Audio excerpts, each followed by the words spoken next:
guys, welcome to my daily vlog and my channel.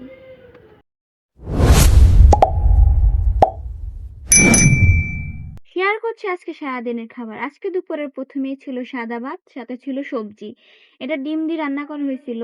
দেন তারপরে ছিল কচুরমুখী দিয়ে রুই মাছ। আমার রুই মাছের পেটি একটু পছন্দ না, তারপরে খাওয়া লাগছে তাই অল্প একটু নিয়েছি।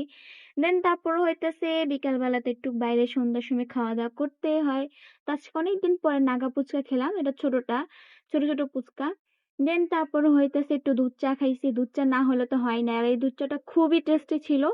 দেন তারপরে খেলাম একটু ডিম, আর ডিম চাটনি বলে এটাকে, অনেকেই খেয়েছো, বাট এই আঙ্কেলের ডিম চাটনিটা মানে চাটনি যে আলাদা ফ্লেভারটা, এটা সম্পূর্ণ আলাদা।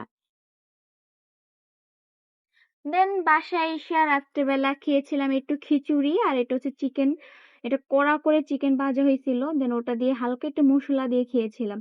আমার এই ছোট্টখাটো ডেলি ব্লগ তোমাদের কাছে কেমন লাগছে কমেন্ট করে জানাবা। দেখা হবে নেক্সট ভিডিওতে। আল্লাহ হাফেজ।